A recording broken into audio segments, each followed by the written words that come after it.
Ռուսաստանցի բիզնեսմեն Սամվել Կարապետյանի առաջարկը Հայաստանում ռուսերենն ու անգլերենը դարձնել պետական լեզու համարում եմ անընդունելի, խայտառակ եւ անինքնասեր առաջարկ։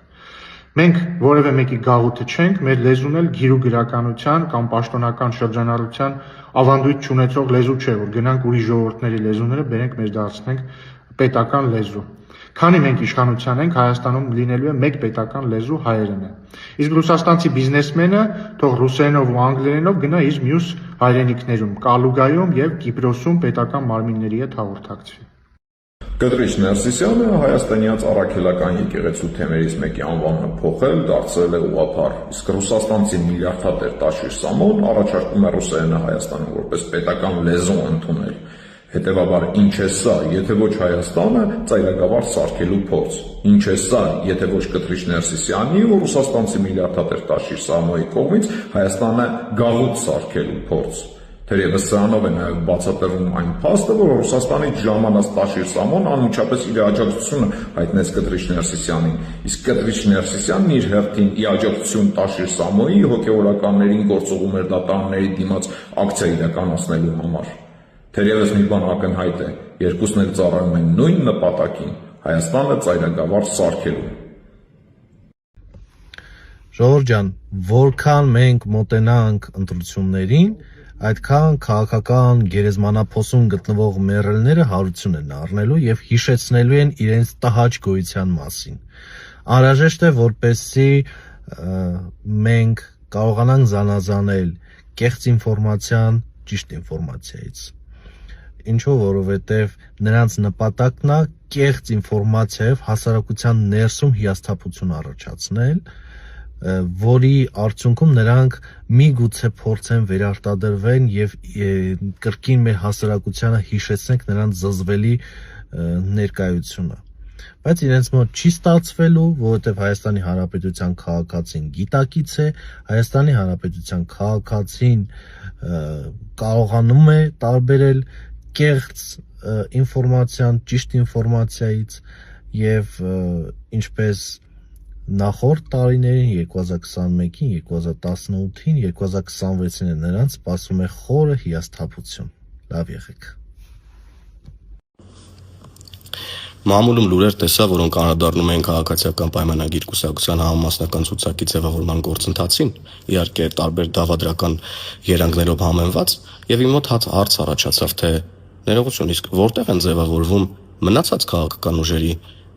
համամասնական ցուցակները, ինչպես են դրանք ձևավորվում, կամ ինչպես են տեղի ունենում դրամահավաքները մյուս կուսակցությունների, որտեղ են դրանք տեղի ունենում, ովքեր են վերջի մասնակցում է դրամահավաքներին։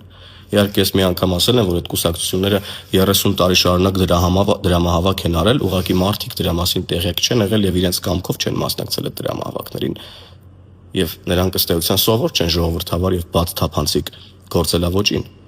Իսկ քաղաքացիական պայմանագիր կուսակցությունը այս ամսվա փետրվարի 13-ին, 14-ին եւ 15-ին կանցկացնի իր համամասնական ցուցակի ձևավորման քվեարկությունը,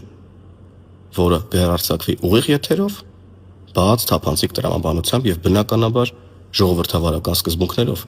Եվ ես մեր քաղաքացիների ուշադրությունն եմ հրավիրում այս հանգամանքի վրա։ Հարցրեք։ Լրատվամիջոցներից հույս չունեմ բնականաբար, որ կհարցնեն, բայց հարցրեք մյուս քաղաքական ուժերին, որտեղ են ձևավորվում նրանց ցուցակները, որտեղ են հաստատվում նրանց ցուցակները, Հայաստանում են արդյոք հաստատվում նրանց ցուցակները, թե Հայաստանից դուրս որևէ մի կաբինետում հաստատվում են վերջնական ցուցակները, վերջնական նպատակները նաև այդ ցուցակում ընդգրկված մարդկանց։ Սա կարևորագույն հարց է, եւ այս հարցի պատասխանը մենք պետք է ունենանք, որպեսզի տեր կանգնենք մեր խաղաղությանը, տեր կանգնենք մեր ժողովրդավարությանը, տեր կանգնենք մեր պետությանը։ Լավ եղեք, լավ բոլորիդ սիրելի այգիներ։ Վերջին օրերին ինչ-որ խոսակցություններ է շրջանառության մեջ մտել համացանցում, որ Ռուսաստանաբնակ մեր հայրենակիցներին ինչ-որ արհեստական պրոցեսների մեջ են ուզում ներքաշեն ու ֆինանսական եւ տարբեր խոստումներով սպառնալիքի շատ դեպքերում ճնշումների միջոցով փորձում են պարտադիր ներգրավել հետեւյալ պրոցեսների մեջ, մեր բոլոր հայերին կոչ եմ անում զերծ մնալ նման կեղծ օրակարգերից, ցանկացած կեղծ օրակարգ, որի գործողությունները կաշխատի Հայաստանի Հանրապետության ինքնիշխանության կամ պետականության դեմ, անհետևանք չի մնալու։ Կեղծ օրակարգերը ստեղծում են այն մարդիկ, ովքեր որ դեմ են, ներկա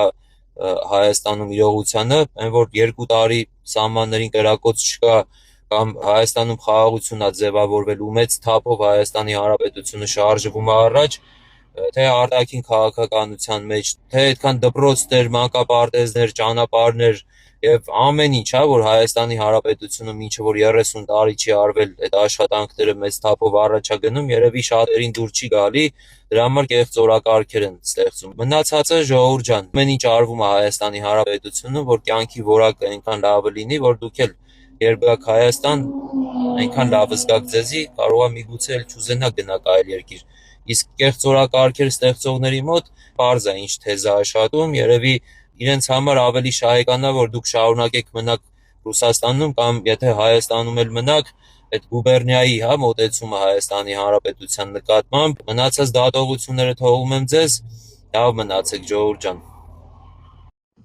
Դու վստահաբար գիտես, որ հեծը տարիներ շարունակ թալանել է քեզ, հենց քեզ։ Հիմա կներկայացնեմ եւս մի փաստ դրա մասին վկայող։ Հեծը մեծ ընկերություն է, ամբողջ Հայաստանի էլեկտրամատակարարման մոնոպոլիստը ու իրան իր աշխատանքի համար անհրաժեշտ են նաև մոդեմներ, 4G, 3G մոդեմներ։ Ու երեք ամփոփվեցին այդ մոդեմների 2000 հատ մոդեմի գնման մրցույթի արդյունքները։ Ու հեծը ամեն մի այսպիսի մոդեմի համար կվճարի 13500 դրամ։ Նորմալ է առաջին հայացքից ամեն ինչ, գիտեք ինչը նորմալ չի, որ միջև պետական միջամտությունը հեծը այս նույն պարամետրերով մոդեմներից գնելա հատը գուշակեք ինչքանով 82000 դրամով։ Փորձեք գուշակել, թե որ ընկերությունից է գնել։ Տաշիր գրուպի հետ փոխկապակցված ընկերությունից։ Դուք սիրելի թոշակառուներ, դուք սիրելի ուսուցիչներ, դուք սիրելի ուսանողներ, վճարել եք կոպեկ ձեր հոսանքի փողը, որպեսզի մարդիկ 13000 դրամանոց ապրանքը գնեն 82000 դրամով, հարստացնելով տաշիր ընկերությունների խմբին, որին չեմ մեղադրում եմ հեծին։ Հեծն է այդ գնումը կատարել։ Տարածեք տեսանյութը, որ բոլորը իմանան, թե ինչպես են թալանվել հեծի կողմից։